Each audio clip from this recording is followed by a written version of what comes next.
Officer Daniel Harper didn't sleep that night. He sat alone in his patrol car, parked across from the old police station archives, staring at the faded photograph in his trembling hand. A little girl, curly dark hair, a red coat, standing beside a smiling man in a mechanic's uniform.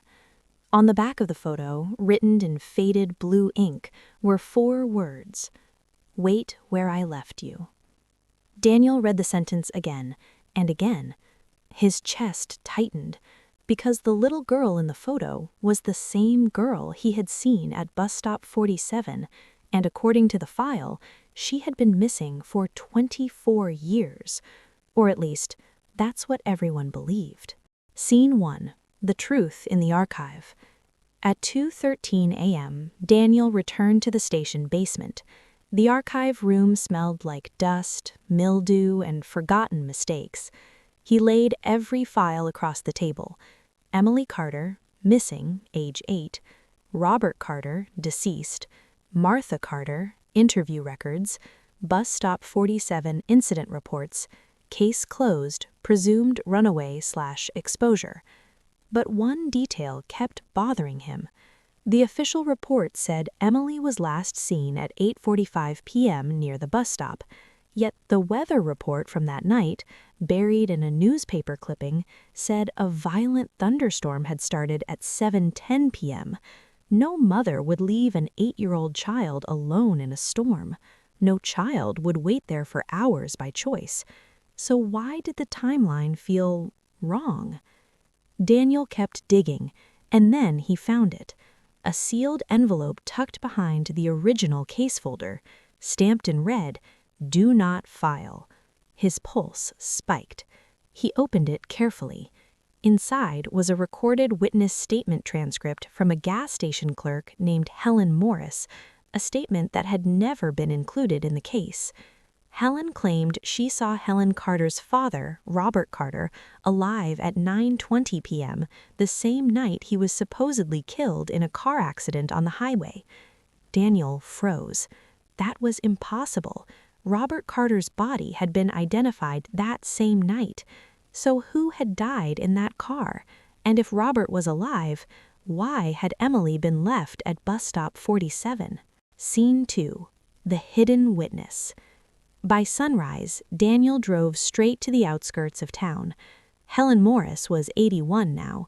She lived alone in a weathered white trailer near an abandoned feed store, surrounded by rusted wind chimes and dead roses.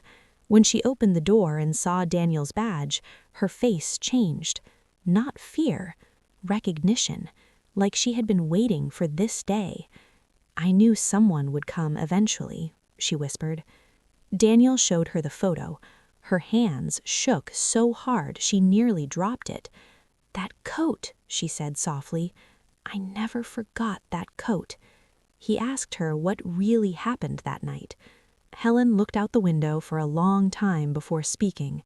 Then, in a trembling voice, she told him the truth. Robert Carter had not died that night. He came into her gas station after the storm started, soaked, bleeding, panicked. He kept looking over his shoulder. He begged for a phone. And while Helen handed it to him, she saw something in the back seat of his truck. A little girl, curled up, crying. Emily. Helen said Robert made a call and repeated one sentence over and over. "I did what you asked. Just leave her alone." Daniel's blood ran cold. "Who was he talking to?" he asked. Helen slowly shook her head. "I didn't know then," she whispered. But 5 minutes later, Sheriff Wallace arrived. Daniel's heart stopped. Sheriff Wallace, the same man who ran the original case, the same man whose name was signed across every report, the same man who retired with honors. Helen continued. "Robert started yelling, said he wanted his daughter back, said this wasn't the deal. Wallace pulled him outside. I heard shouting. Then, a gunshot." Daniel stared at her. "What about Emily?" Helen's eyes filled with tears. She ran. Scene 3. The town's biggest lie. Daniel raced back to town. Rain clouds gathered overhead like the sky itself remembered. He stormed into the county records office and demanded Sheriff Wallace's retirement files. At first, the clerk refused, but after Daniel threatened a state investigation, she finally handed over an old evidence box. Inside, old property maps, unsigned witness notes, confiscated Polaroids, and a ledger of land transactions. Daniel flipped through the pages, and everything clicked. 24 years ago, the town council had secretly approved the sale of a large piece of land on the edge of town. That land included the old Carter family auto shop, the woods behind Bus Stop 47, and a buried drainage route scheduled for chemical dumping. The project would have made several powerful people rich, but Robert Carter discovered the truth. He threatened to expose them, so they silenced him. And Emily was leverage, a child used to force a father into silence. But Robert fought back, and someone died. Then the town buried the truth, not just the body, the entire story. Scene 4. The message at the bus stop. That night, Daniel returned to Bus Stop 47. The wind screamed through the trees. The old lamp flickered harder than ever.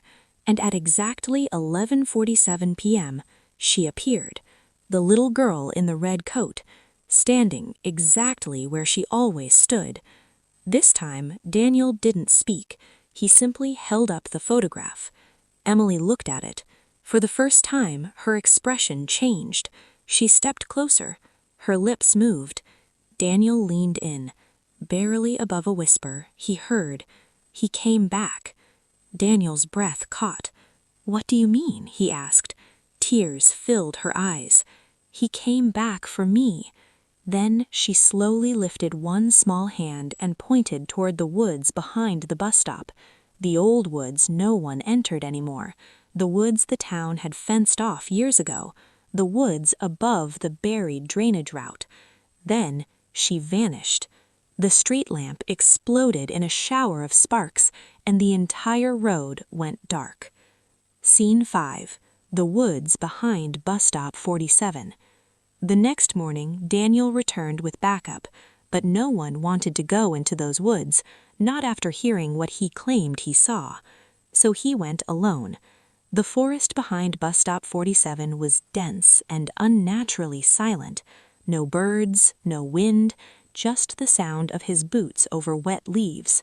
About a quarter-mile in, he found it, a rusted chain-link fence hidden under vines. Behind it, an old concrete drainage tunnel, sealed, but not completely. One corner had cracked open over time.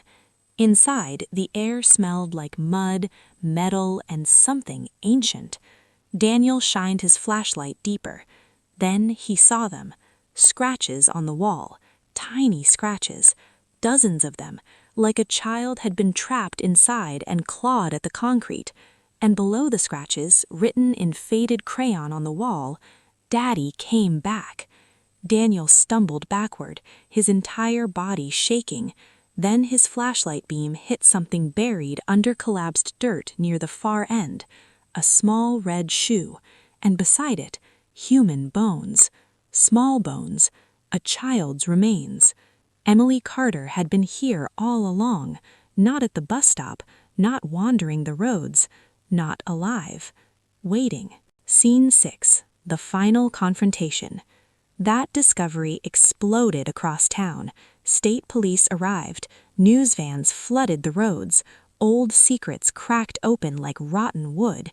And one name kept surfacing again and again. Sheriff Wallace. But Wallace was dead. He had died 6 years ago, so the town believed the truth would die with him. Until Daniel found one last piece of evidence. A cassette tape hidden inside Wallace's evidence box, labeled only 47. The audio was damaged, distorted, but still clear enough.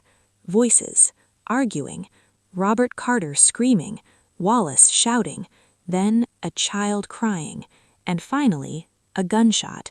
Then Wallace's voice, "Take the girl to the tunnel, no witnesses."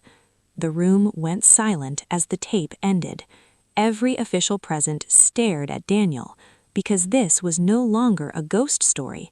It was murder, cover-up, conspiracy, and a child abandoned to die in darkness. Scene 7. The Mother's Truth. Daniel went to see Martha Carter, Emily's mother. She had spent 24 years living in a small nursing home outside town, suffering from dementia. But when Daniel placed Emily's red shoe in her lap, something in her eyes cleared. For one brief, miraculous moment, she remembered. Tears rolled down her face. "They told me she ran away," Martha whispered. "They told me Robert abandoned us." Daniel knelt beside her. That wasn't true. Martha clutched the shoe to her chest and began to sob. Then she said something that made Daniel